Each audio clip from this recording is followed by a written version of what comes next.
What's up guys, welcome to your 30-second tutorial, and in this tutorial I'm going to show you guys how to use something called the text animator. Now a text animator is pretty much a sweet way to animate text, and is different than your basic transform properties. So let's go ahead and get started. The first thing I want to do is, if you have your path from last tutorial, get rid of that so you just have basic plain old text on the screen. Nothing interesting about that. So when you have text on the screen, you're going to have this text option right down here, and you're going to see you have this little thing called animate right here. This is your text animator, and what we want to do is animate the position of this text, and make sure you're not doing it in transform. Notice that there's position down here. What we want to do is go to animate, click that right, and click position right there. And now under animator 1, we're going to have a position property, and what this is going to do is give us the position of the text right there.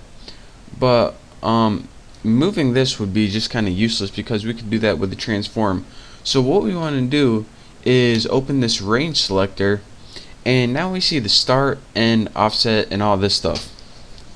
So go ahead and move your position somewhere down to like right there, maybe like 100% down or something. And now you can see what the start and end does. This range of start and end says where you want your text to be affected. See, if you only want to affect half of it right there, move to 50%, and as you can see, only 50% of the text has moved down. See, the other text is unaffected totally. And again, you can select the range in the middle by doing something like moving the start and the end point, and then only your middle text is able to be animated.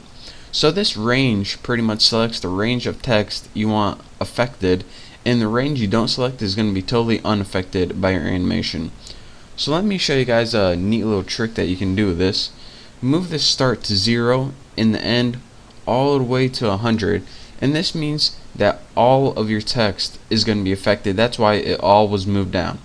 So let's go ahead and in your start, go ahead and click that little stopwatch so it can animate. Then move your current time indicator somewhere to 5 seconds or something, and then go ahead and scroll your text to 100, and as you can see, the text slowly jumps up like this. So what this does is say, alright, it's all affected, and now none of it's affected, and it gives you a cool little effect.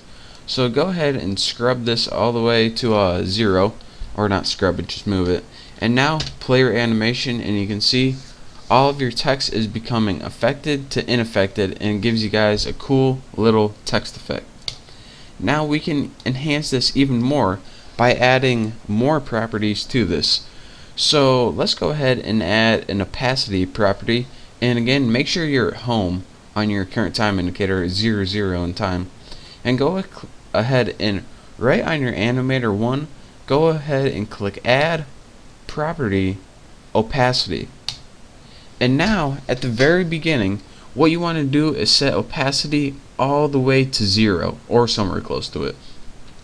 And now as you can see, as our current time indicator moves more and more and text becomes unaffected, not only does it hop up, but it also fades into opacity.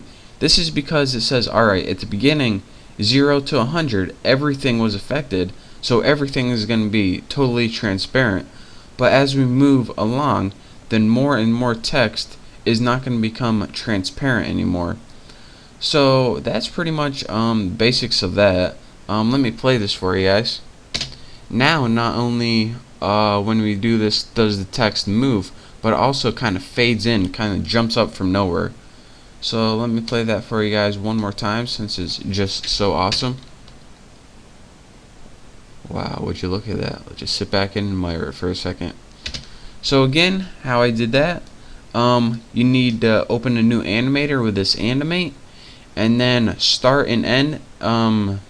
It pretty much chooses how much of the text you want to affect, and then just go ahead and change position and opacity, and bam, you got it. So that's my quick tutorial on what text animator is and how to use it. In the next tutorial, we'll probably going over some text some more and some other cool things you can do that. But for now, that's all you get. So don't forget to subscribe, and I look forward to seeing you next time.